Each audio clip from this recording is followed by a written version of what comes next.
नमस्कार दोस्तों। आज हम जिस पुस्तक को पढ़ने जा रहे हैं उसका नाम है वारेन बफे के टॉप 100 प्रेरक विचार। इस पुस्तक को लिखा है महेश शर्मा ने। अपनी बात उन्हें उनके नाम से कम और शेयर बाजार के जादूगर, बर्कशायर के बादशाह, वॉल स्ट्रीट के बड़े खिलाड़ी और आर के लाफ ओमाहा के नाम से ज्यादा जाना जाता है। जी हाँ, हम बात कर रहे हैं वारेन बफे की। एक सामान्य कदकाठी और मजाकिया हाव भाव रखने वाले इस शख्स को देखकर कहीं से नहीं लगता कि ये दुनिया का तीसरा सबसे बड़ा और अमेरिका का दूसरा सर्वाधिक अमीर आदमी हो सकता है। दुनिया भर के प्रबंधन संस्थानों के छात्रों के लिए आज भी नए वारेन बफे का संघर्ष एक केस स्टडी की तरह है।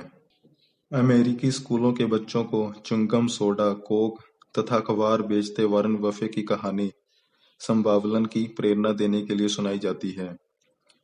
वारेन बफे की शख्सियत को समझना या उनके बारे में कोई एक राय बना पाना शेयर बाजार की तरह ही पेचीदा है। एक और जहां वह वॉल स्ट्रीट में पाई पाई के लिए जोड़ तोड़ करते रहते हैं, वहीं दूसरी ओर एक ही बार में अपनी जिंदगी भर की कमाई को परोपकार के नाम पर कुर्बान कर देते हैं। इस पुस्तक में उनकी संक्षिप्त जीवनी के साथ उनके समसामयिक कथन दिए गए हैं, जो उनके अनुभव के जीवंत साक्षात्कार हैं, जो संघर्ष, संयम, मितव्ययिता, परोपकार और अति दूरदृष्टि जैसे गुणों को सीख के साथ साथ सूझबूझ से धन कमाने की प्रेरणा और प्रोत्साहन देते हैं। संक्षिप्त जीवनी।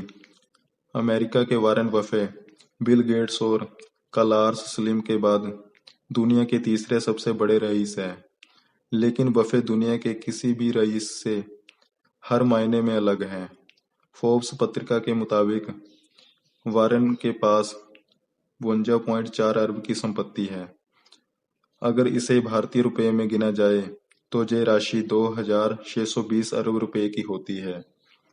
अपनी संपत्ति का 80% एक पारमार्थिक संगठन को दान देकर बफे अमेरिकी इतिहास में इतनी बड़ी राशि दान करने वाले पहले व्यक्ति हो गए। अमेरिका के ओमाहा के नेब्रास्का में 30 अगस्त 1930 को जन्मे बफे के पिता शेयर बाजार में कारोबारी थे। उन्होंने 11 साल की उम्र में अपने पिता के साथ शेयर बाजार से अपने कारोबारी जीवन की शुरुआत की और अपने जेब खर्च का पैसा निकालने के लिए अखबार भी बेचे। इसके बाद अपनी कुशाग्र कारोबारी बुद्धि का भरपूर उपयोग करते हुए शेयरों में निवेश शुरू किया और खूब पैसा कमाया। बफे की जीवन शैली बहुत बड़ी सरल है। वे आज भी उसी घर में रहते हैं जो उन्होंने 50 साल पहले खरीदा था। वह अपनी कार खुद चलाते हैं। ना तो उनके पास कोई ड्राइवर है और ना कोई सुरक्षा गार्ड। वह कभी निजी विमान से यात्रा नहीं करते, जबकि वे दुनिया की सबसे बड़ी निजी विमान कंपनी के मालिक हैं। उनकी कंपनी बर्कशायर हैथवे के स्वामित्व में 63 कंपनियां हैं। वह अपने सभी सीईओ को साल में केवल एक बार पत्र लिखते हैं, जिसमें पूरे साल किए जाने वाले कामों के बारे में सुझाव भर देते हैं। वह कभी अपने अधिकारियों या कारोबारियों के साथ कोई बैठक नहीं करते। वह अपना समय कभी भी ऊंचे और रसूखदार लोगों की होने वाली पार्टियों में नहीं बिताते। वारेन के पास ना तो अपना कोई निजी मोबाइल फोन है, ना कंप्यूटर या लैपटॉप। खाली समय में वे या तो अपने लिए पॉपकॉर्न बनाकर खाते हैं या टीवी देखते हैं। आरंभिक जीवन और उद्यमशीलता। बहुत छोटी उम्र में ही बफे व्यापार से आकर्षित हुए।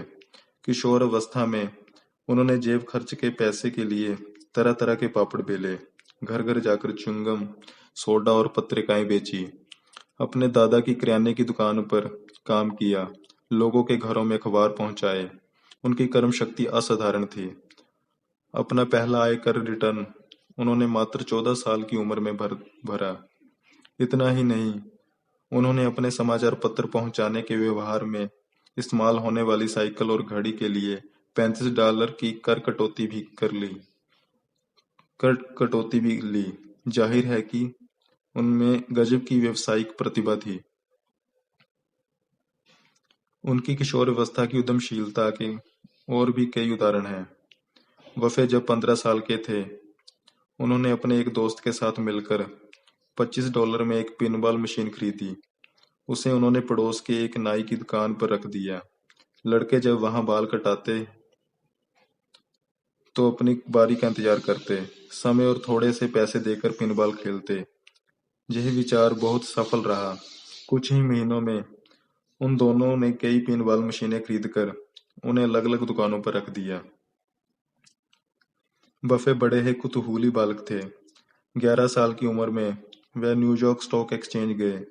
उन्होंने शेयर बाजार से कुछ शेयर खरीदे और अच्छी आमदनी की।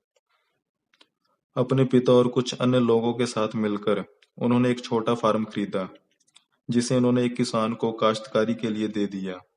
ऐसी छोटी-छोटी पहलों के फलस्वरूप कॉलेज की पढ़ाई पूरी करने तक वफ़े ने $1 लाख की रकम जमा कर ली थी।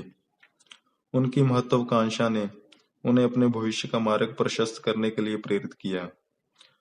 हमें उनकी सोच में स्पष्टता और उद्यमशीलता के स्पष्ट लक्षण दिखाई देते हैं। अपने कार्य के प्रति उनमें नैतिकता और अपने लक्ष्य को पाने के लिए समर्पण था। इसकी तुलना हम ऐसे कर सकते हैं कि हम सुबह 6 बजे के व्यायाम और क्रिकेट खेलने जाने से पहले के काम से किस तरह कतराते हैं। वफ़े को नई-नई चीजें आजमाने का बहुत शौक था। उन्हें फैसले लेने से जरा भी डर नहीं लगता था। ऐसे फैसले भी जो हमारे स्तर से भी जबरदस्त हो। उनमें गजब का आत्मविश्वास था।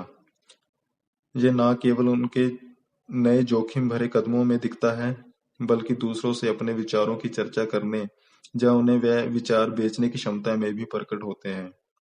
आप कल्पना करें उस 15 वर्ष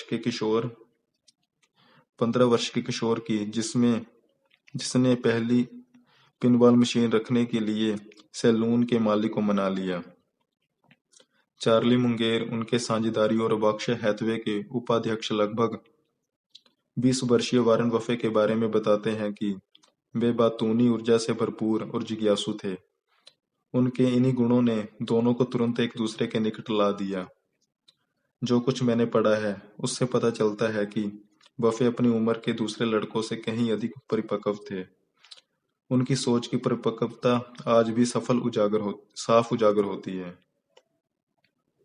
बेंजामिन ग्राहम का प्रभाव। वारेन बफे पढ़ने के लिए वार्टन गए, फिर वहां से नेब्रास्का यूनिवर्सिटी चले गए। वहां से वह 20 वर्ष की उम्र से कुछ ही पहले स्नातक बने। तब तक बेंजामिन ग्राहम की बहुत ख्याति फैल चुकी थी और वह कोलंबिया यूनिवर्सिटी में पढ़ाने लगे। वारेन बफे ने उनसे पढ़ने के लिए कोलंबिया यूनिवर्सिटी में दाखिला लिया और वहां से स्नातकोत्तर की उपाधि पाई। कहा जाता है कि इसके बाद उन्होंने ग्राहम की निवेश कंपनी में मुफ्त काम करने के लिए आवेदन किया, लेकिन उसे अस्वीकृत कर दिया गया। लेकिन कुछ साल काम करने के बाद अंततः उन्होंने ग्राहम के सन 1956 में कार्य मुक्त होने से पहले 2 साल तक उनके साथ काम करने का अवसर पा ही लिया। इस कहानी से वफ़े की एक और विशेषता उजागर होती है, जिसे हम अपना गुरु मानते हैं। उनके द्वारा अस्वीकृत हो जाने के बाद किसी भी आम आदमी के हौसले पस्त हो जाएंगे, पर वारेन बफे के मामले में ऐसा नहीं था।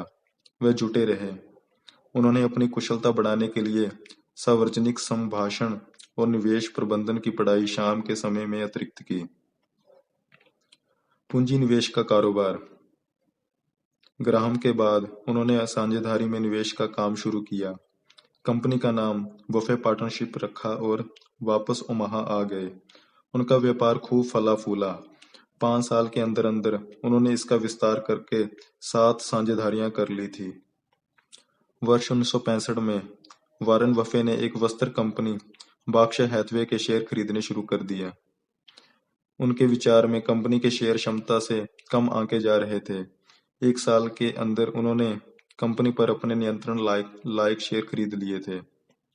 उनका तर्क एकदम सीधा था। बर्कशायर हैथवे का शेयर मूल्य उस समय $15 प्रति शेयर था, जबकि उसकी कार्यशील पूंजी $19 प्रति शेयर थी। इसके अलावा उसके पास वस्त्र उत्पादन के लिए संयंत्र और मशीनरी थी। इसका अर्थ ये था कि उसके ग्राहकों की बर्कशायर हैथवे के प्रति जितनी देनदारी थी, उससे हैथवे की उसके आपूर्तिकर्ताओं के प्रति देनदारी घटा दें तो जो राशि बचती थी वह कंपनी की कुल मूल्य से अधिक थी, यानी कपड़ा मिल मुफ्त में मिल रही थी। कम मूल्यांकन वाली कंपनियों की खोज बेंजामिन ग्राहम की प्रमुख शिक्षाओं में से एक थी और समय समय पर यह प्रकरण सामने आता था। बर्कशायर हैथवे उनका ऐसा पहला निवेश नहीं था, क्योंकि उसे उनकी मूल नियंत्रण वाली कंपनी बनना था। कालांतर में उसे बीमा, खुदरा व्यापार एवं कई अन्य व्यवसायों में अपना विस्तार करना था। उसे बाजार की अग्रणी कंपनियों, क्रेडिट रेटिंग कंपनी मूडीज, शीतल पेय company Coca Cola, credit card company American express और समाचार पत्र कंपनी वाशिंगटन पोस्ट आदि के शेयर बड़े पैमाने पर खरीदने थे। वर्ष 2008 के आर्थिक संकट के बाद जनरल इलेक्ट्रिक और गोल्डमैन शेज सीरीज ब्लू चिप कंपनियों को करोड़ों डॉलर की आवश्यक पूंजी देने वाली कंपनी बनी। ऊंची परवाज।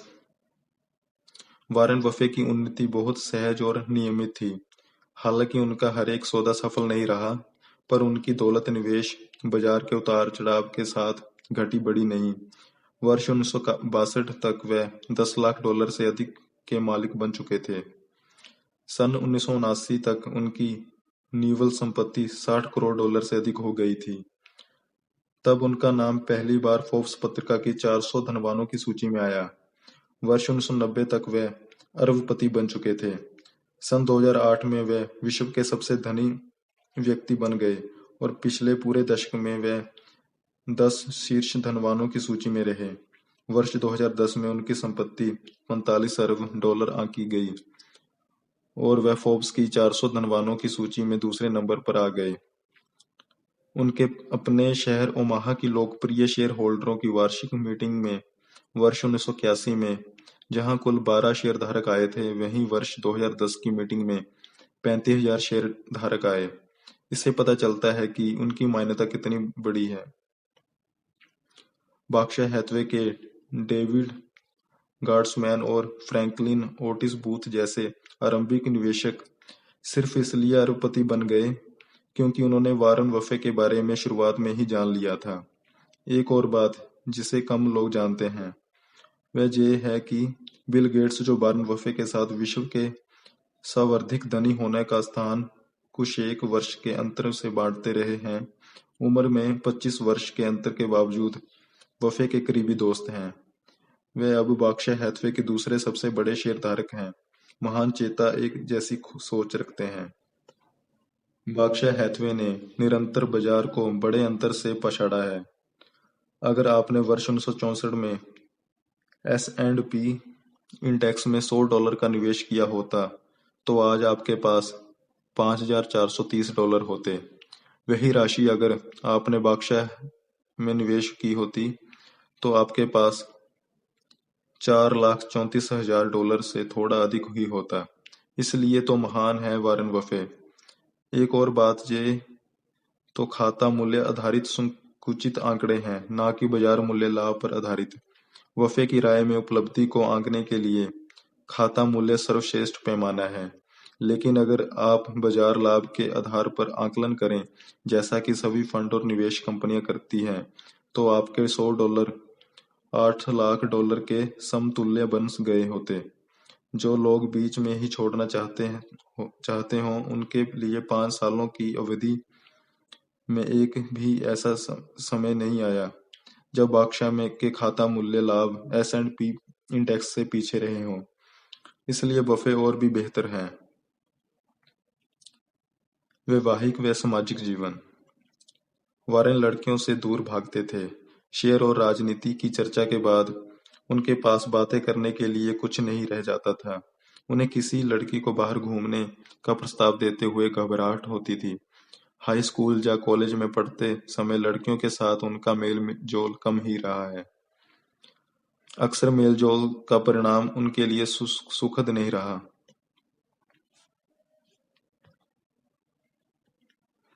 आखिरकार सन 1950 की गर्मियों में उनके कैलिफोर्निया जाने से पहले उनकी बहन बर्टी ने उन्हें अपनी रूममेट सुसान थॉम्पसन से मिलवाया। वारेन जब सूसी से मिले तो मुग्ध हो उठे। हालांकि सूसी वारेन के प्रति आकर्षित नहीं हुई थी, वह किसी और से प्यार कर रही थी। सर्दियों में वारेन सुसान थॉम्स को पत्र लिखते रहे थे, मगर ऐसा करने से भी उनके सामाजिक पहलू में कोई सुधार नहीं हो रहा था। वह पत्र लिखने के लिए प्रेरित नहीं कर रही थी, ना ही उसने पत्र लिखने से साफ शब्दों में मना किया था। वारेन ने सोचा कि अगर सूसी के माता-पिता से जान पहचान कर ली जाए, तो सूसी तक पहुंचने में आसानी होगी।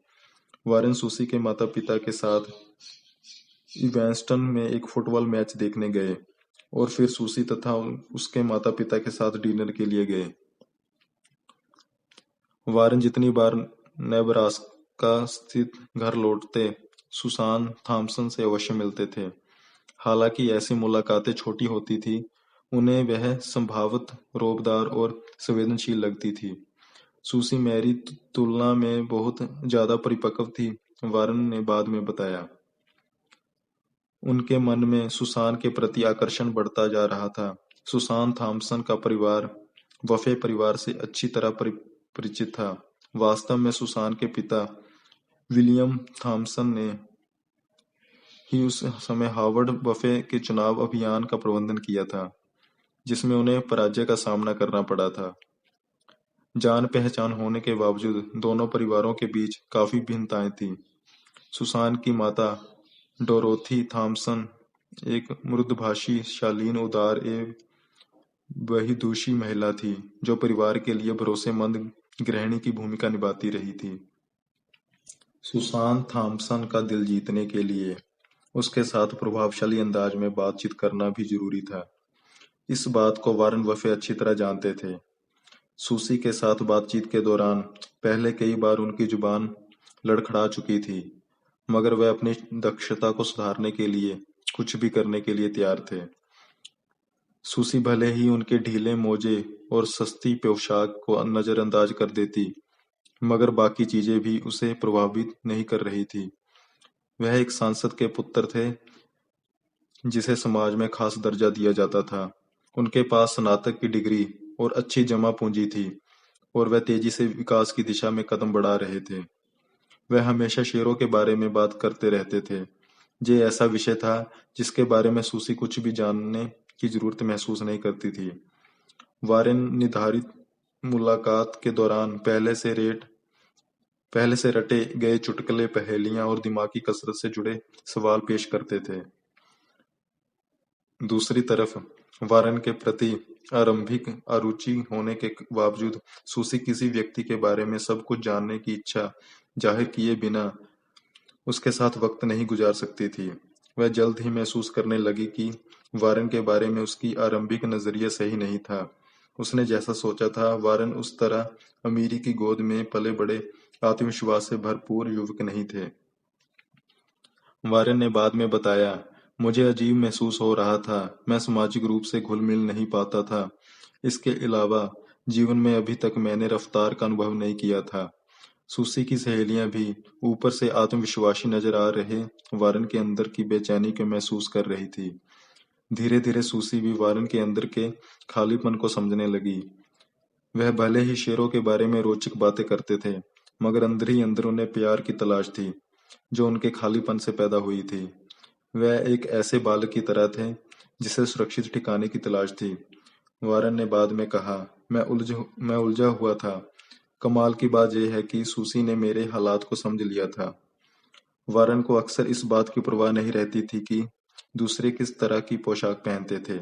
महिलाओं की वेशभूषा की तरफ उनका ध्यान आकर्षित नहीं होता था, लेकिन वह सूसी के प्यार में इस कदर डूब चुके थे कि उसकी पोशाक की तरफ गौर से देखने लगे थे।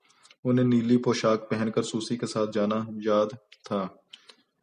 इसी तरह जब अब उसने श्रेष्ठ श्याम रंग की पोशाक पहनी थी, तो उन्होंने यूज पेपर ड्रेस कहकर पुकारा था। सूसी ने पत्रकारिता का अध्ययन करने के लिए विश्वविद्यालय में दाखिला लिया। वह वाद विवाद टीम में भी शामिल हुई। इसके अलावा वह एक मनोवैज्ञानिक संस्था की सदस्य भी बन गई। वारेन आगे बढ़ते जा रहे थे। उन्होंने पूरी तैयारी की थी। विवाह प्रस्ताव देने की जगह वह धीरे-धीरे अंतरंगता बढ़ाने की कोशिश कर रहे थे। दूसरी तरफ सूसी समझ गई थी कि उसे पसंद किया जा चुका था, हालांकि वह निश्चित नहीं थी कि ये कैसे हुआ था। वारेन सूसी के पिता से आशीर्वाद लेने के लिए गए।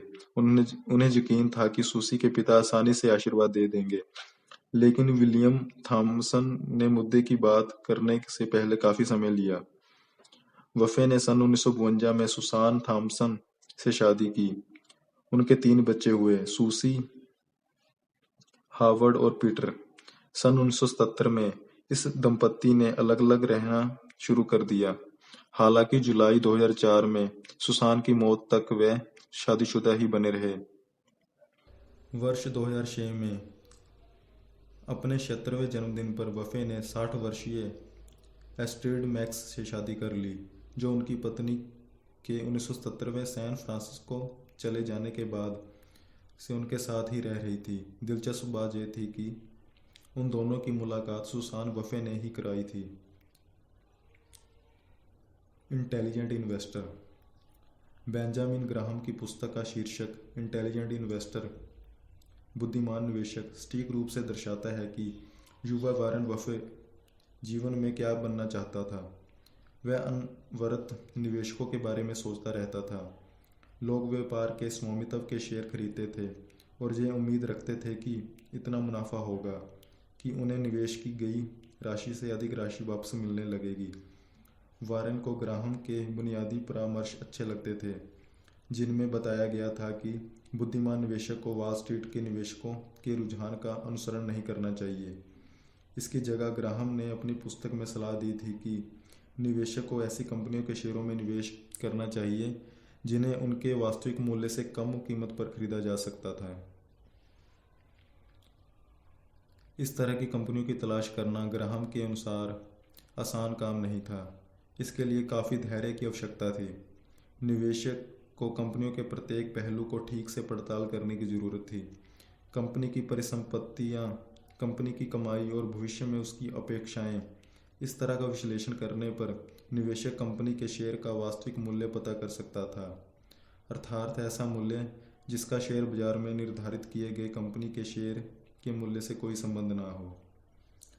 ग्राहम का मानना था कि शेयर बाजार की कीमतें लोकप्रियता की प्रतियोगिता जैसी होती हैं।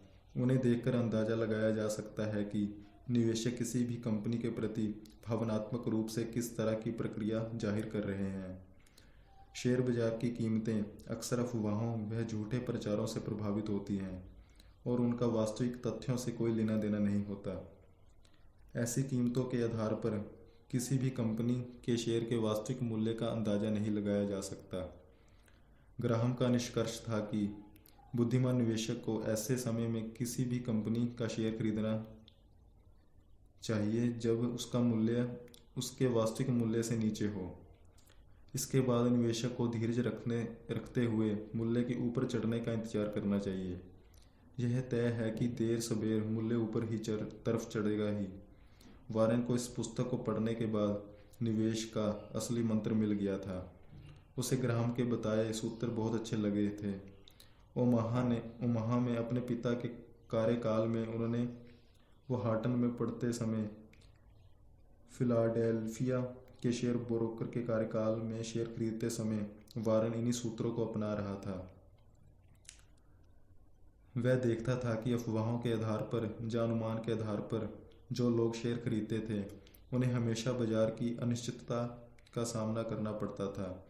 उसे विश्वास था कि इस तरह अनुमान के आधार पर निवेश करने से किसी तरह मुनाफे को अर्जित नहीं किया जा सकता। इस विधि को वह पूरी तरह गलत मानता था। सितंबर 1950 में कोलंबिया में वारेन उन 20 छात्रों में से एक था जो ग्राहम की कक्षा में पढ़ाई कर रहे थे। वह ग्राहम के अध्यापन के अंदाज से काफ़ी प्रभावित हुआ था। ग्राहम किसी भी छात्र से पूछे गए सवाल का जवाब सुनकर तुरंत उसे स्वीकार नहीं करते थे। ग्राहम कहते थे, तुम किस आधार पर इस नतीजे पर पहुंचे हो? प्रोफेसर ग्राहम अपने विद्यार्थियों को सिखाते थे कि किस तरह किसी कंपनी की वार्षिक रिपोर्ट का अध्ययन करना चाहिए और उसके वित्तीय स्टेटमेंट की पड़ताल करते हुए उसके शेयर की वास्तविक कीमत का पता लगाना चाहिए। वह विद्यार्थियों को दो अलग अलग किस्म की कंपनियों की बैलेंस शीट की तुलना करने के लिए देते थे, फिर हैस्योद्धाटन करते थे कि वास्तव में दोनों ही बैलेंस शीट एक ही कंपनी विमान बनाने वाली बोइंग की है, मगर दोनों अलग अलग कालखंड की हैं। इस तरह ग्राहम अपने विद्यार्थियों को ये समझाने की कोशिश कर रहे थे कि कंपनियां मुद्रित सूचना के रूप में अपने बारे में किस तरह की जानकारियां देना पसंद करती है।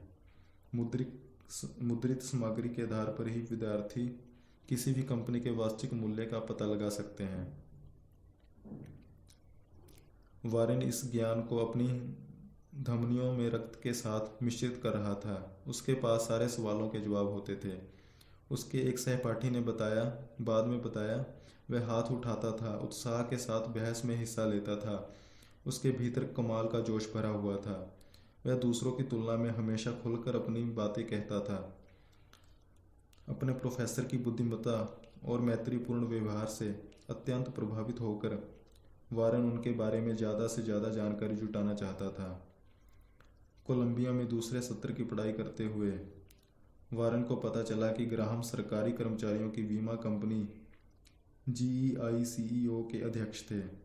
इस कंपनी का मुख्यालय वाशिंगटन DC में स्थित था। नवंबर 1950 में 2 साल तक संसद से बाहर रहने के बाद हावर्ड बफे फिर संसदीय चुनाव जीत गए थे।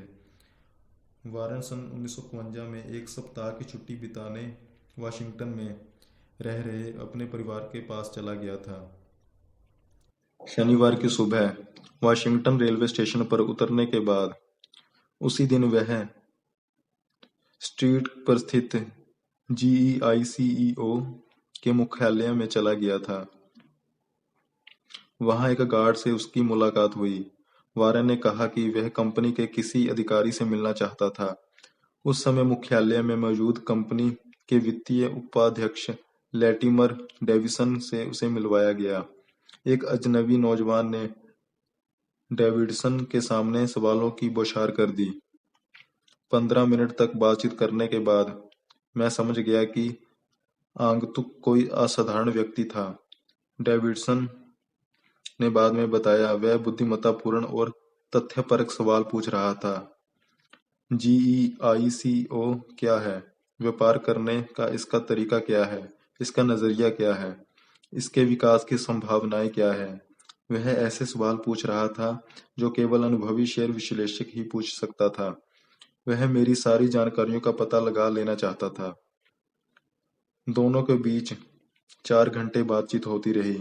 वारन को पता चला कि टेक्सास के एक व्यक्ति ने GEICO की स्थापना की थी, जिसने सरकारी कर्मचारियों को सीधे वाहन बीमा बेचने के बारे में योजना बनाई थी। सरकारी कर्मचारी अन्य समूहों की तुलना में बीमे के लिए कम दावा करते थे। सीधी बिक्री का अर्थ था कि एजेंटों को कोई राशि देने की जरूरत नहीं थी। निवेश संबंधी नियम। वारन ने आरंभ में अपने पिता के मार्गदर्शन में निवेश संबंधी नियमों को सीखा और फिर बाद में अपने मार्गदर्शक बेंजामिन ग्राहम के स्नातक में उन नियमों को परिष्कृत किया। वारेन के निवेश संबंधी नियमों को इन 2 सरल सूत्रों में व्यक्त किया जा सकता है। नियम 1, अपनी पूंजी मत गवाओ। नियम 2, नियम 1 को कभी मत भूलो। वारेन ने कहा है, सक्रिय निवेशक को प्रतिदिन 3 कार्य करने चाहिए: अध्ययन, शोध और चिंतन। वारेन के निवेश संबंधी सिद्धांत के निचोड़ को इस प्रकार समझा जा सकता है। जान लीजिए कि आपके पास क्या है। निवेश से पहले अनुसंधान कीजिए। व्यापार के स्वामी बनिए, शेयर के नहीं। जीवन भर के लिए कुल 20 निवेश कीजिए। शेयर खरीदते समय लंबे समय तक उसका स्वामी बनने का निश्चित कीजिए। अगर आप किसी कंपनी को खरीदते हैं तो उस समय जिन बातों का आप ध्यान रखेंगे, उन्हीं बातों का ध्यान शेयर खरीदते समय भी रखना चाहिए। वारेन शिगार कश प्रणाली का इस्तेमाल निवेश करने के लिए करते रहे हैं, जिसके तहत वे पुरानी कंपनियों के शेयर खरीदते रहे हैं। ऐसी कंपनियों के पास उपार्जन के 1 या 2 कश बचे रहते हैं। इसका एक प्रमुख उदाहरण बर्कशायर हैथवे टेक्सटाइल मिल रही है, जिसकी उम्र 20 वर्ष या उससे भी कम बची हुई थी। शिकार कश प्रणाली से आगे बढ़कर वारेन उचित कीमत पर अत्यधिक मुनाफा देने वाली कंपनियों में निवेश करने लगे। इसका एक उदाहरण जिलेट कंपनी में किया गया उसका निवेश है। सन 1999 में वारेन ने इस कंपनी के शेयर $60 करोड़ में खरीदे। दुनिया की सबसे बड़ी रेजर ब्लेड कंपनी की कुल संपत्ति $3 अरब में वारेन की होल्डिंग कंपनी का 11% स्वामित्व है। खरीदारी के वक्त जिलेट के प्रति शेयर की कीमत $6.25 थी, जो 14 वर्ष में 12% रिटर्न देने लगा। वारेन मानते हैं कि हर रात दुनिया के 2.5 अरब लोगों की दाढ़ी बढ़ती है, तो अगली सुबह वह जिलेट से ही हजामत बनाते हैं। दुनिया के शेविंग बाजार के 70% हिस्से पर जिलेट का कब्जा है। वारेन नसीहत देते हैं कि हमेशा किसी अनूठे व्यापार जब स्टॉक को कम कीमत पर खरीदने की कोशिश करनी चाहिए। वह खुद $1 प्रति संपत्ति 50 सेंट में ही खरीदते रहे हैं। वारेन मानते हैं कि जीवन में 20 महत्वपूर्ण निवेश करने चाहिए। इस सिद्धांत को उनके गुरु प्रोफेसर बेंजामिन ग्राहम ने विकसित किया था। वारेन मानते हैं कि साख को बनाने में 20 साल का वक्त लग जाता है, मगर साख को मिटाने में पल भर का ही समय लगता है। निवेशक को सफलता हासिल करने के लिए अपनी साख बनानी चाहिए। महत्वपूर्ण सबक: वारेन बफे की कहानी धन या सफलता विषयक नहीं, यह तो कर्म शक्ति, स्वभाव और सादगी से संबंधित है। उनकी सफलता तो उनके इन रत्न सरीखे गुणों के सह उत्पाद है। बफे स्पष्ट, महत्वाकांक्षी और समर्पण भाव वाले हैं। उनकी किशोरावस्था से ही ये गुण उनकी पहचान रहे हैं। हालांकि वे 84 वर्ष के हैं, लेकिन अब भी ऊर्जावान है और पूरा समय काम करते हैं। अब उनका कहना है कि वह हर रोज नाचते कूदते काम करते हैं और अपनी मृत्यु के 5 वर्ष बाद ही कार्य मुक्त होंगे। मुझे उनकी बात पर भरोसा है। अपनी सोच में वह एकदम स्वतंत्र हैं। वे अपने तर्क के अनुरूप आचरण करते हैं, भीड़ के अनुरूप नहीं। भली भांति अवसर का विश्लेषण करने के बाद जब करने की ठान लेते हैं, तो फिर बड़ा दांव लगाने से डरते नहीं। अवसर होने पर वह कुछ सप्ताहों में ही अरबों डॉलर का निवेश कर सकते हैं। अगर स्थिति ऐसी ना हो, तो वह वर्षों तक खाली बैठे रहेंगे और कोई निवेश नहीं करेंगे। वफ़े में जटिल मुद्दों को सरल करने और उनके अहम हिस्सों पर ध्यान केंद्रित करने की अद्भुत क्षमता है, इसलिए वे बेहतर निर्णय ले पाते हैं। वह निर्णय भले ही चलन के मुताबिक ना हो, पर समय की कसौटी पर खरा उतरता है। उनकी सादगी उनकी जीवन शैली और पसंद में झलकती है। वह अब भी सन 1957 में बनाए गए अपने घर में रहते हैं, अपना फोन स्वयं सुनते हैं तथा अपनी $1 लाख वार्षिक तनख्वाह में गुजारा करते हैं। वह कैडिलैक कार चलाते हैं और समय बचाने के लिए न्यूयॉर्क शहर के सबवे का भी प्रयोग करते हैं। मैं वारेन बफे बोल रहा हूँ। अक्रमण्यता: मैं शेयर बाजार में कभी पैसा बनाने की कोशिश नहीं करता। मैं इस अवधारणा पर खरीदता हूँ कि वह अगले दिन बाजार बंद कर देंगे और फिर 5 साल इसे दोबारा नहीं खोलेंगे। जहाँ तक आपकी बात है, शेयर बाजार का वजूद ही नहीं है, इसे नजरअंदाज कर दीजिए। अक्रमण्यता को कामयाबी का काफी श्रेय दिया जा सकता है। ज्यादातर निवेशक लगातार खरीद और बिक्री के लालच से बच नहीं पाते। अध्ययन: अपने अनुभवों और दूसरे कारोबारों का गहन अध्ययन करने के बाद मेरी निष्कर्ष है कि एक अच्छा प्रबंधन रिकॉर्ड मुनाफे से आंकलित काफी हद तक उस कारोबारी नाव की एक गतिविधि है जिसमें आप शामिल हैं, बजाय इसके कि आप कितनी अच्छी तरह चप्पू चला रहे हैं। हालांकि बुद्धि और प्रयास का काफी हद तक फायदा मिलता है, चाहे कारोबार अच्छा या बुरा। कुछ साल पहले मैंने लिखा, एक प्रबंधन जिसकी साख बिजनेस को बेहतरीन तरीके से चलाने की है, वह खराब मौलिक अर्थशास्त्र वाले कारोबार को चलाता है, तो ये उस बिजनेस की ख्याति है जिस पर कोई असर नहीं पड़ता। इस मामले पर तब से किसी ने मेरा नजरिया बदला नहीं है। अगर आप लंबे समय से रिस रही नाव में खुद को पाते हैं, तो नाव बदलने में खर्च की गई ऊर्जा ज्यादा फायदेमंद होगी, बजाय कि रिसाव बंद करने पर ऊर्जा खर्च की जाए। अनेक। अगर आप एक बिजनेस को समझते हैं तो फिर आपको अनेक की जरूरत नहीं। अधीनता। एक पार्टनर अगर अधीनता स्वीकार नहीं करता और जो खुद हद से ज्यादा तर्कवादी है, वह आपके लिए एक सर्वोत्तम तंत्र की तरह है। अनुकूल स्थिति। हमारे पास कुछ अनुकूल स्थितियां हैं। शायद सबसे बड़ी ये कि हमारी कोई राजनीति योजना नहीं है। अनुसरण। यदि कोई व्यापार अच्छा चल रहा है तो शेयर अंततः उसका अनुसरण करेंगे। ग्राहक का अनुसरण करो और तुम गलती में शामिल होने की बजाय उससे फायदा उठाओगे। ये हमें हैरान करता है कि अनेक लोग बेन ग्राहम को जानते हैं, लेकिन कुछ ही उनका अनुसरण करते हैं। हम अपने सिद्धांत खुलकर बताते हैं और उनके बारे में अपनी वार्षिक रिपोर्ट में विस्तार से लिखते हैं। वह सीखने में आसान है, वह अपनाने में भी आसान होने चाहिए। लेकिन कोई भी सिर्फ एक बात जानना चाहता है कि हम आज क्या खरीद रहे हैं। ग्राहम की तरह हमें जानते सभी हैं लेकिन मानते कुछ ही हैं। आर्थिक नुकसान। हम तभी धन कमाना चाहते हैं जब हमारे साझेदार भी कमा रहे हों। इसके अलावा जब कभी मैं कुछ नासमझी का काम करूं, मैं चाहता हूं कि आपको ये सोचकर कुछ संतावना मिलनी चाहिए कि मेरा आर्थिक नुकसान आपके सापेक्ष है। आनंद। वर्कशायर के सहयोगियों के मैनेजरों की हैसियत औसत रूप से $10 करोड़ है। उन सभी को अपने काम में आनंद आता है, अन्यथा वे रिटायर हो जाते, क्योंकि वे अब पैसे के लिए काम नहीं कर रहे। आनंदित। अगर हमें कुछ भी पैसा ना मिले तो भी मैं और चार्ली अपनी मजेदार नौकरी से बहुत आनंदित रहेंगे। उम्मीद। मेरा काम है कि मैं 15-20 मैनेजरों के ग्रुप को जो वह कर रहे हैं उसे लेकर जोश में बनाए रखूं, क्योंकि उनमें से ज्यादातर अपनी उम्मीद से काफी धनवान हो चुके हैं। और मूल्य। जब हम अपने किसी व्यापार में और मूल्य जोड़ने का प्रयास करते हैं तो अक्सर असफल रहते हैं। उतार चढ़ाव। स्टॉक मार्केट पर उतार और चढ़ाव से डरो मत, खरीदो और बेचो भी मत। इन चीजों में मत फंसो। रोज अखबार भी मत पढ़ो। लाभ। अगर आप सोचते हैं कि आपका लाभ संभावनाओं पर भारित है, आपके नुकसान से कहीं ज्यादा है और तुलनात्मक रूप से भारित है, तो आप जानबूझकर एक जोखिम भरा निवेश कर रहे हैं। नियंत्रित।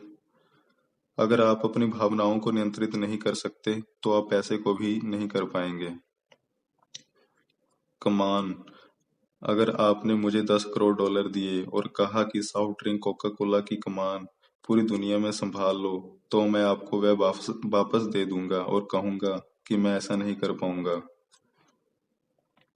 कंपनी। एक मूल कंपनी जो शानदार दूरगामी अर्थशास्त्र वाली सहायक कंपनी की मालिक है, वह कभी भी कंपनी के मुकुट को नहीं बेचेगी।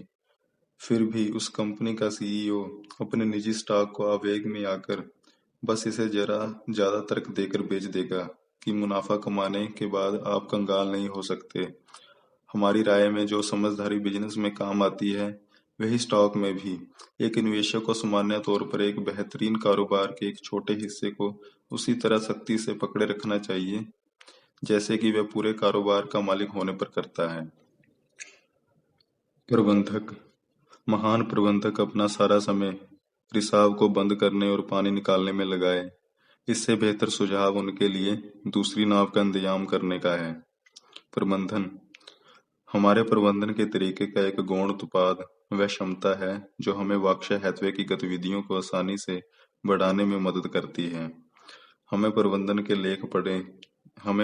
के लेख पढ़े हैं जो बताते हैं कि एक अधिकारी को कितने लोग रिपोर्ट करने चाहिए, लेकिन हमारे लिए ये मायने नहीं रखता जब आपके पास उच्च कोटि के क्षमतावान मैनेजर हैं जो बिजनेस चलाने को लेकर गंभीर हैं, तो आप दर्जन या इससे ज्यादा लोगों के उनके अधीन रख सकते हैं और इसके बावजूद वे दोपहर में एक झपकी लेने का समय भी निकाल सकते हैं।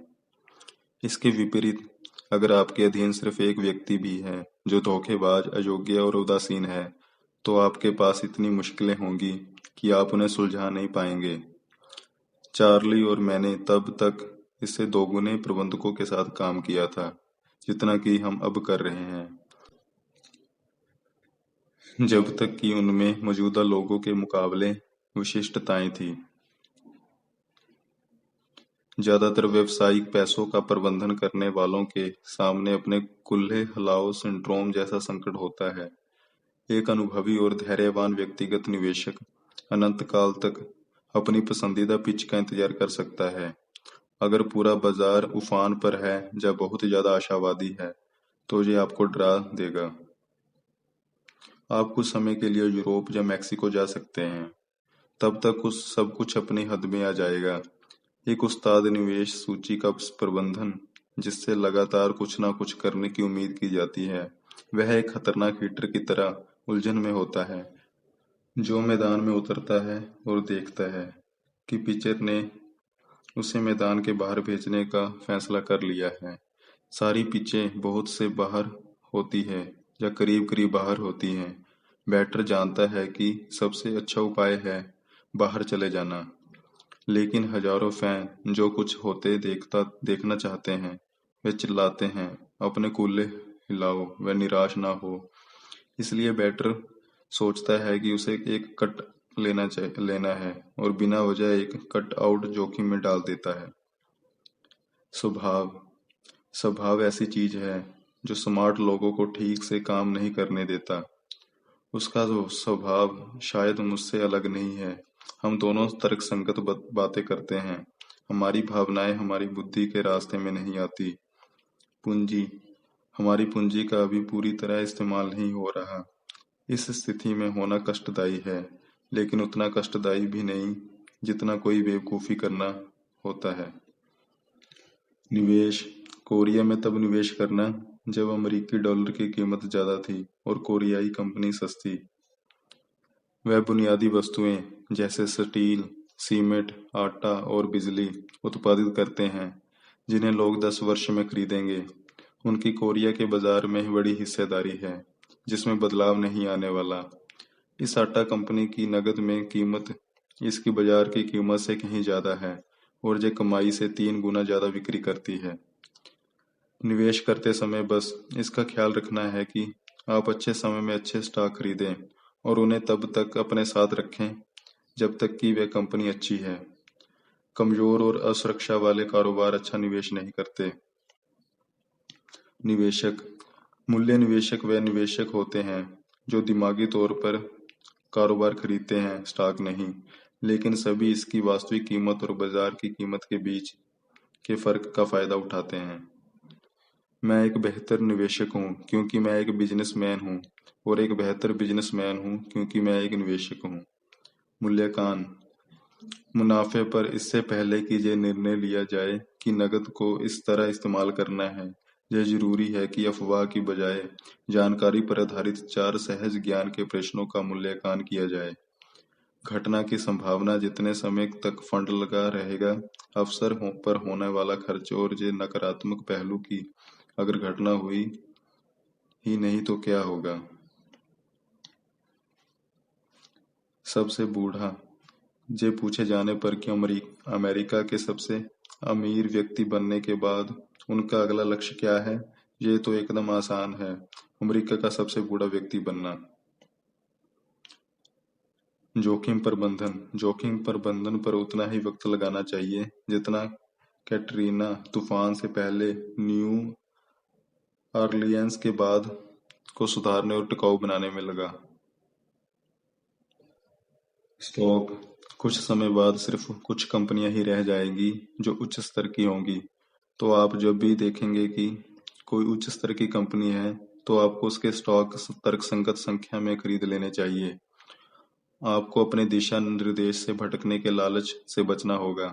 अगर आप एक स्टॉक 10 वर्ष के लिए खरीदना चाहते हैं, तो उन्हें 10 मिनट के लिए खरीदने की बात सोचिए भी मत। धन धन मुझे स्वतंत्र बना सका। उसके बाद मैं जिंदगी में जो करना चाहता था वह किया, और जो सबसे बड़ी चीज मैं करना चाहता था कि खुद अपने लिए काम करना चाहता था। मैं नहीं चाहता था कि दूसरे मुझे निर्देश दें। मैं हर दिन जो करना चाहता हूँ वह करूँ। ये विचार मेरे लिए महत्वपूर्ण था। कारोबार उचित मूल्य का एक शानदार कारोबार शानदार कीमत के उचित कारोबार से कहीं अच्छा है।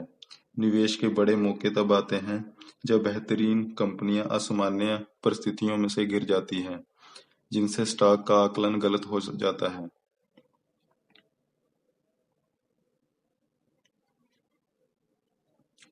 व्यवसाय। दुनिया में कई लोगों ने अपनी किस्मत की बुलंदियों को सिर्फ एक शानदार व्यवसाय का मालिक बनकर छुआ है। अगर आपको व्यवसाय की समझ है, तो आपको कई व्यवसाय खरीदने की जरूरत नहीं। आप केवल शेयर के बारे में ही जानकारी को नहीं देखें, बल्कि उससे जुड़े व्यवसाय को भी देखें।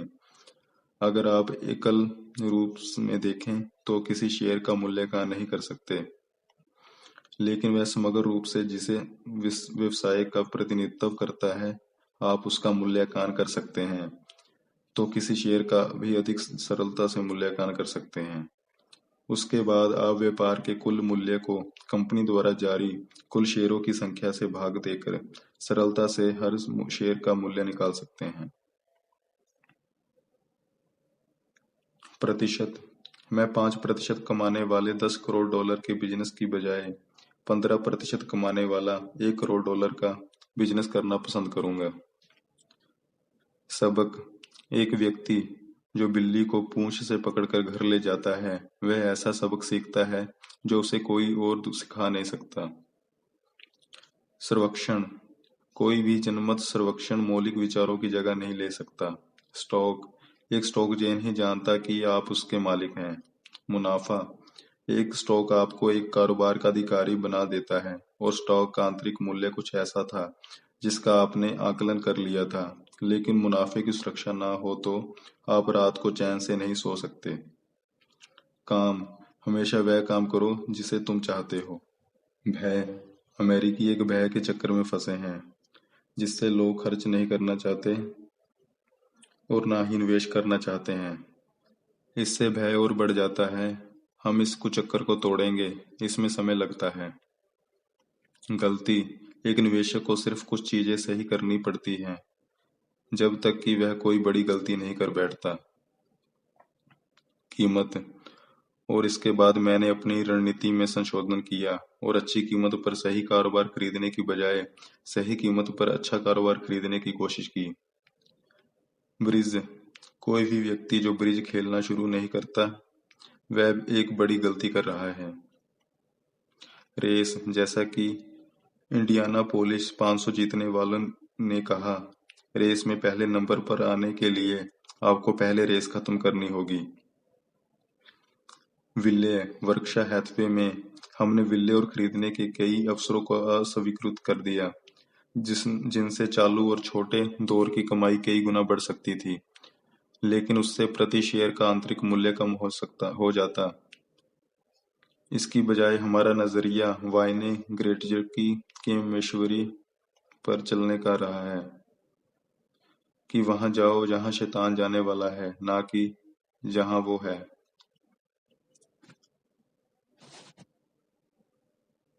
कामयाबी। जब आप मेरी उम्र के हो जाओगे, तब यही मायने में जीवन में अपनी कामयाबी का अंदाजा इस बात से लगाएंगे कि जितने लोगों को आप चाहते थे कि वह आपसे प्यार करें, उनमें से कितने आपको वास्तव में प्यार करते हैं। मैं ऐसे लोगों को जानता हूँ जिनके पास बहुत पैसा है, वह प्रशंसा पत्र वाले रात्रि भोज भी करते हैं और अपने नाम पर अस्पताल में विंग भी बनवा लेते हैं, किंतु सत्य ये नहीं है कि दुनिया में कोई भी उनसे प्यार नहीं करता। अगर आप जीवन में मेरी उम्र के हो जाएंगे और आपके बारे में कोई अच्छा नहीं सोचेगा, तो मैं इसकी परवाह नहीं करता कि आपके अकाउंट में कितने पैसे हैं। आपका जीवन बर्बाद है। ये वह अंतिम परीक्षा है जो तय करती है कि आपने अपना जीवन कैसे जिया है। प्यार के साथ मुश्किल ये है कि आप इसे खरीद नहीं सकते। आप सेक्स खरीद सकते हैं, आप प्रशंसा पत्र वाले रात्रि भोज खरीद सकते हैं, आप वह पर्चे खरीद सकते हैं जो बताते हैं कि आप कितने अच्छे हैं, लेकिन प्यार पाने का एक ही तरीका है कि आप प्यार पाने के योग्य बने। अगर आपके पास बहुत पैसा है, तो ये परेशान करने वाला होता है। आप ये सोचने लगेंगे कि मैं एक चेक काट दूं जिससे मैं लाखों डॉलर का प्यार खरीद लूंगा, लेकिन ये उस तरीके से काम नहीं करता। आप जितना प्यार देंगे उतना ही पाएंगे। औसत औसत मुनाफे से भी संतुष्ट रहो। लालची, तब डरो जब दूसरे लालची हो, और सिर्फ तब लालची बनो जब दूसरे डरे हुए हैं। बाजार, बेन ग्राहम ठीक ही कहते थे कि ये बाजार बड़ा संकी है। इसी वजह से आप इसकी शर्तों को खरीद और बेच नहीं सकते। आप तभी खरीद और बेच सकते हैं जब आप चाहें। लेमिंगस, बर्कशायर हैथवे तब खरीदता है जब लेमिंगस ऐसा नहीं कर रहा होता। पूंजी, बर्कशायर हैथवे के पास दो कम खर्च वाले गैर खतरनाक स्रोत हैं पैसा इकट्ठा करने के, जिनसे हम सुरक्षित तरीके से कहीं ज्यादा संपत्ति खरीद पाते हैं, जितना कि हमारी शेयर पूंजी भी इजाजत नहीं देती। अस्थायी टैक्स और स्थायी टैक्स। पूंजी दूसरों के कोष जो हमारे बीमा कारोबार के पास होते हैं, क्योंकि इसे घाटे की रकम चुकाने से पहले प्रीमियम मिल जाते हैं। ये दोनों ही फंडिंग के स्रोत तेजी से बढ़े हैं और अब कुल मिलाकर $12 अरब के करीब हैं। इससे भी बेहतर है कि ये फंडिंग अब तक मुफ्त है। अस्थायी टैक्स दायित्व पर कोई ब्याज नहीं लगता, और जब तक हम अपने बीमा कारोबार में जोखिम का आकलन करते हैं, जो हम औसत रूप से अपने 29 साल के बिजनेस में करते रहे हैं, इस प्रकार इकट्ठा हुई अस्थायी पूंजी का खर्च शून्य होता है। इनमें से कोई भी शेयर नहीं है, ये वास्तविक दायित्व है, लेकिन ये बिना किसी निबंध के या बिना तय तारीख वाले दायित्व है। इनका असर ये है कि ये हमें कर्ज का फायदा देते हैं, एक क्षमता जिसमें ज्यादा संपत्ति हमारे लिए काम करती है, लेकिन हम पर अपनी किसी खामी का बोझ नहीं डालती। सावधान, ग्रीक के असर वाले फॉर्मूले से सावधान। बिलियन, बफे को एक बार ऑफिस जाते समय एक लिफ्ट से 1 सेंट उठाते देखा गया था, और तब अचंभित लोगों से उन्होंने कहा, ये अगले बिलियन की शुरुआत है। बुद्धिमान, जैसा कि वॉल स्ट्रीट में अक्सर होता है, बुद्धिमान जिससे शुरुआत करते हैं, मूर्ख उसे अंत में करते हैं। रिसर्च, हर बार पर्ल मीटर एक स्टॉक इस वजह से खरीदता है क्योंकि वह जितना चुकाता है उससे ज्यादा पैसा उसे बदले में मिलता है। सिर्फ यही चीज वह सोचता है। वह तिमाही नतीजों के अनुमानों को नहीं देखता, वह अगले साल के नतीजों को नहीं देखता, वह यह नहीं सोचता कि आज हफ्ते का कौन सा दिन है, वह इसकी परवाह नहीं करता कि कहीं से आई निवेश की रिसर्च क्या कहती है। वह कीमत की गति, प्रबलता या किसी में भी दिलचस्पी नहीं लेता। वह साधारण रूप से पूछता है कि बिजनेस का मूल्य क्या है। जमीन पर चलना, क्या आप किसी मछली को ये समझा सकते हैं कि जमीन पर चलना कैसा होता है? जमीन पर एक दिन इसके बारे में 1000 साल तक बात करने के बराबर है, और एक दिन बिजनेस करने का मूल्य भी इसी के बराबर है। अनमोल, संकट में नकद और साहस का मेल अनमोल होता है। बोझ, आदतों की बेड़ियां तब तक एकदम हल्की होती है जब तक कि उनका बोझ इतना ना बढ़ जाए कि उन्हें तोड़ना पड़े। परिवर्तन जैसा कि इंटरनेट के मामले में हुआ है, समाज के लिए दोस्ताना हो सकता है, लेकिन ये परिवर्तन का अभाव है जो अक्सर निवेशक का दोस्त होता है। जबकि इंटरनेट कई चीजों को बदल देगा, यह च्युइंगम के ब्रांड को नहीं बदल सकता जिसे लोग चबाते हैं। चार्ली और मैं स्थिर बिजनेस चाहते हैं, जैसा कि च्युइंगम और जीवन के अप्रत्याशित चीजों को दूसरे के लिए छोड़ देना चाहते हैं। मुश्किल, चार्ली और मैंने ये नहीं सीखा है कि बिजनेस की मुश्किल समस्या को कैसे सुलझाया जाए। हमने जो सीखा है वह ये है कि इनसे कैसे बचा जाए। काबिलियत, चार्ली और मैं ये जानते हैं कि सही लोगों की वजह से टीम मैनेजर काबिल नजर आएगा। हम ओगिलवी और माथर के प्रतिभावान संस्थापक डेविड ओगिलवी के दर्शन को मानते हैं। अगर हम में से हर एक उन लोगों को नौकरी पर रखता है जो हमसे काबिलियत में छोटे होते हैं, तो हम बोने की कंपनी खड़ी कर लेंगे। लेकिन अगर हम काबिलियत में बड़े लोगों को रखेंगे, तो हम विशालकाय लोगों की कंपनी खड़ी करेंगे। माहौल, चार्ली और मैं इस बात पर बहुत ध्यान देते हैं कि हमारे बिजनेस कितना अच्छा कर रहे हैं, और हम उस माहौल को भी समझने की कोशिश करते हैं। जिसमें हर एक बिजनेस चल रहा है। उदाहरण के लिए, क्या हमारा कोई बिजनेस उद्योग जगत के अनुकूल चल रहा है या प्रतिकूल चल रहा है? चार्ली और मैं ये जानना चाहते हैं कि कैसी स्थिति चल रही है और हम अपनी उम्मीदों को उसके मुताबिक ढालते हैं। व्यक्तित्व। चार्ली और मुझे वर्ष 1959 में डेविस परिवार ने मौका दिया था। हम दो अलग-अलग व्यक्तित्व थे जो प्रभुत्व की ओर प्रवृत्त थे। फिर भी तब से अब तक हम दोनों में कभी बहस नहीं हुई। विश्लेषण। चार्ली किसी भी समझौते का विश्लेषण और मूल्यांकन दुनिया में किसी भी व्यक्ति के मुकाबले ज्यादा तेजी से और सटीक ढंग से कर सकता है। उसे कोई भी ताजा कमजोरी 60 सेकंड में नजर आ जाती है। वह एक आदर्श साथी है। क्षमता। चार्ली ने मुझे उस बिजनेस के फायदे पर ध्यान केंद्रित करना सिखाया जिसमें कमाई बढ़ाने की अद्भुत क्षमता होती है। लेकिन ऐसा तभी करना है जब आपको उसमें भरोसा हो, ना कि जैसा टेक्सास इंस्ट्रूमेंट्स या पोलार्ड के साथ हुआ, जहां कमाई की क्षमता काल्पनिक थी। दृष्टिकोण। हमारे वाइस चेयरमैन चार्ली मुंगेर और मेरे पास सिर्फ दो काम है। पहला ये कि हम अपने अलग-अलग कारोबार के लिए बेहतरीन मैनेजर को चुनें और रखें। दूसरा है पूंजी का आवंटन। यह इतना मुश्किल नहीं रहा है। सामान्यतः जिन कंपनियों को हमने खरीदा, उनके मैनेजर साथ आ गए, जिन्होंने अपने पूरे करियर में अपनी प्रतिभा का प्रदर्शन विभिन्न कारोबारी हालात से निपटने में किया। मिलने हमसे मिलने से पहले ही वे प्रबंधन के क्षेत्र में के सितारे थे और हमारा योगदान यह रहा है कि हम उनके रास्ते में नहीं आए। ये दृष्टिकोण मौलिक है। अगर मेरा काम गोल्फ टीम को मैनेज करना है और अगर जैक निकोलस या अनलार्ड पामर मेरे लिए खेलने को राजी होते हैं, तो मैं उनमें से किसी को ये निर्देश नहीं देता कि वे स्विंग कैसे करें। बर्दाश्त।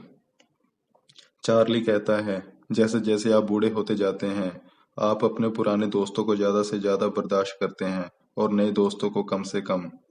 दिशा। चार्ली ने मुझे उस दिशा में बढ़ाया जहां न सिर्फ सस्ते दाम पर खरीदने की बात थी, जैसा कि बेन ग्राहम ने मुझे सिखाया था। मेरे ऊपर जो उनका वास्तविक प्रभाव था। ग्राहम के सीमित दृष्टिकोण से मुझे डिगाने के लिए एक शक्तिशाली बल की जरूरत पड़ी। ये शक्ति चार्ली के दिमाग की थी। उसने नजरिए को विस्तार दिया। तबाही। अमौलिक वस्तुएं व्यापक वित्तीय तबाही के हथियार हैं। विविधता अज्ञानता के खिलाफ एक संरक्षण है, जो उन लोगों के लिए किसी काम का नहीं जिन्हें पता है कि वे क्या कर रहे हैं। मुनाफा। बहुत थोड़ा करना ज्यादा मुनाफा देने वाला होता है। नजर। जुआ मत खेलो, लेकिन असामान्य परिस्थितियों पर नजर रखो। निवेश के बेहतरीन मौके तब आते हैं जब उच्च कोटि के कारोबारों के साथ एक बार ये घटना होती है जो शेयर के मूल्य को आंतरिक मूल्य के मुकाबले घटा देती है। पछताओ मत, पीछे मुड़ के मत देखो या पछताओ मत। मत खरीदो। एक शेयर को 10 मिनट के लिए मत खरीदो अगर तुम उसे 10 साल तक खरीदने को तैयार नहीं हो। आर्थिक औषधि जो पहले कप में भरकर दी जाती थी, वह इन दोनों बैरल में मिल रही है। पहले जिन मात्राओं के बारे में सोचा तक नहीं जाता था, वह अब निश्चित रूप से अप्रिय प्रभाव लाएंगे। उनकी सटीक प्रवृत्ति का अंदाजा कोई भी लगा सकता है। हालांकि एक अवश्य भावी नतीजा है मुद्रास्फीति का एक हमला। प्रशंसा। हर एक जो अपनी प्रशंसा करता है वह दीन हो जाएगा और जो दीन है उसकी प्रशंसा होगी। साझीदार। पहला प्रत्येक जोड़ी अपने भागों के योग से ज्यादा मजबूत होती है, क्योंकि हर साझीदार दूसरे को समझाता है, भरोसा करता है और उसकी प्रशंसा करता है। दूसरा, दोनों प्रबंधकों को टीम काबिल लोगों को अच्छा वेतन देती है, लेकिन जरूरत से ज्यादा लोगों को रखने से बचती है। तीसरा, दोनों ही उस वक्त कीमतों पर तेजी से प्रवाह करते हैं जब मुनाफा रिकॉर्ड स्तर पर होता है और जैसा कि तब जब वह दबाव में होता है। आखिर में दोनों उस चीज पर टिक जाते हैं जिसे वह समझते हैं और उन चीजों को हासिल करते हैं जिसे उनकी क्षमता, ना कि उनका अहद तय करता है। आईबीएम के थॉमस जे वाटसन ने इसी नियम को अपनाया। उन्होंने कहा, मैं कोई जीनियस नहीं हूँ। मैं कुछ जगहों में स्मार्ट हूँ, लेकिन मैं उन जगहों के इर्द-गिर्द टिका रहता हूँ। भविष्य भविष्यवाणी आपको भविष्यवक्ता के बारे में बहुत कुछ बताएगी, लेकिन आपको भविष्य के बारे में कुछ नहीं बताएगी। एयरलाइन सच कहूँ तो कोई एयरलाइन एक बेहतरीन कारोबार नहीं बन सकता। अधिग्रहण निवेश के अच्छे विचार दुर्लभ, कीमती व प्रतिस्पर्धा है और विनियोग पर उसी तरह निर्भर है जैसे अच्छे उत्पाद और बिजनेस के अधिग्रहण के विचार होते हैं। व्यवहार अच्छा मुनाफा साधारणतः अच्छे व्यवहार के साथ असंगत नहीं होता। अमीर ग्रहम की शिक्षाओं ने कई लोगों को अमीर बनाया है और ऐसे मामले ढूंढ पाना मुश्किल है जहां उन शिक्षाओं ने किसी को गरीब बनाया है। ऐसे लोग ज्यादा नहीं हैं जिनके बारे में आप ऐसा कह सकते हैं। खुशी खुशी छोटे छोटे सुधारों से मिलती है, ना कि एक बार हमेशा के लिए कहीं पहुंच जाने से। किसी एक जगह में रहने भर की बजाय अगर आप अपने घर में एक कमरा और जोड़ सकें तो आपको ज्यादा खुशी होती है। नुकसान मैं हमेशा से जानता था कि मैं अमीर बनने वाला हूँ। मैं नहीं समझता कि मुझे इस पर एक मिनट के लिए भी कभी शक हुआ। एक वेस्टर्न इंश्योरेंस था जो एक शेयर पर $16 कमा रहा था और एक शेयर $16 का बेच रहा था। एक नेशनल इंश्योरेंस था जो अपने शेयर एक बार कमाई की कीमत पर बेच रहा था। उसे कैसे नुकसान हो सकता था? वापसी मैं इस देश में एक विशाल बैल हूँ। हम मंदी में दो दो बार गोते कतई नहीं लगाएंगे।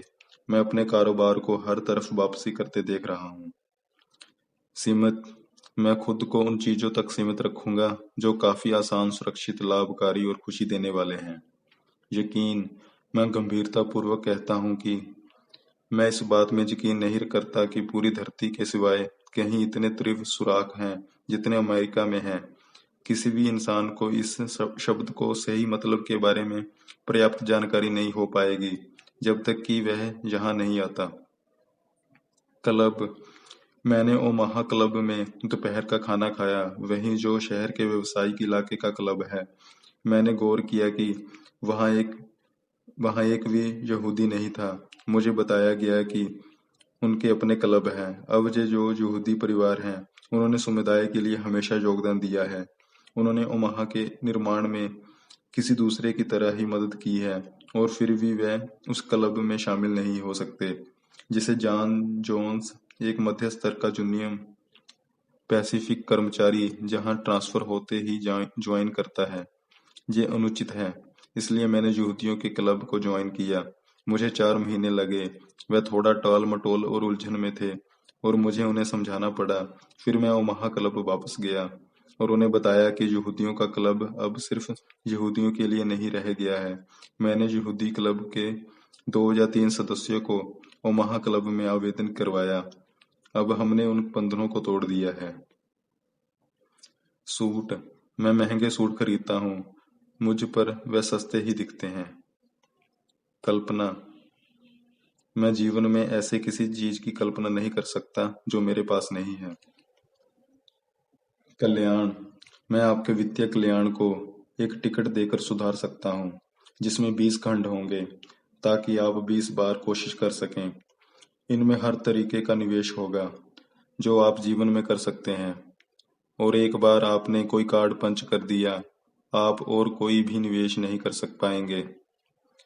इस नियम के तहत आप सावधानी से सोचेंगे कि आपने क्या किया और आप फिर वही करेंगे जिसके बारे में पूरा सोच विचार कर लिया है। इससे आप कई गुना बेहतर कर सकते हैं।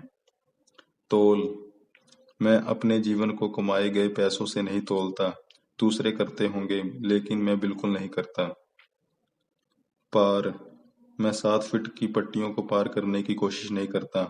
मैं सिर्फ 1 फुट की पट्टी ढूंढता हूँ जिन्हें पार कर सकूं। भविष्यवाणी मैं कभी ऐसे व्यक्ति से नहीं मिला जो शेयर बाजार की भविष्यवाणी कर सके। पथभ्रष्ट मैंने 35 साल से मूल्य निवेश किया है लेकिन आज तक इसकी प्रवृत्ति नहीं देखी है। ऐसा लगता है जैसे कुछ पथभ्रष्ट मानवीय प्रवृत्तियां हैं जो आसान को मुश्किल बना देना चाहती हैं। आमदनी मैं बस इतना सोचता हूँ जब हमें और एक देश को ज़्यादा आमदनी की ज़रूरत होती है, हम सिर्फ जीडीपी के 15% की गणना करते हैं। मेरा मतलब है कि जब एक देश को ज़्यादा आमदनी चाहिए, तो उसे उन लोगों से लेना चाहिए जिनके पास दौलत है। सीख मैंने सीखा है कि उन लोगों के साथ रहने से फायदा होता है जो आपसे बेहतर हैं, क्योंकि तब आप थोड़ा ऊपर की ओर जाएंगे। और अगर आप उन लोगों के साथ रहेंगे जो आपसे भी खराब व्यवहार करते हैं, तो आप जल्दी ही नीचे चलते चले जाएंगे। यह ऐसा ही होता है। पसंद मैं ऐसा बिजनेस पसंद करता हूँ जिन्हें मैं जानता हूँ कि वे 5 या 10 या 20 साल में कहाँ पहुँच जाएंगे। मैं जानता हूँ कि कोक कहाँ पहुँचने वाला है। धन्यवाद।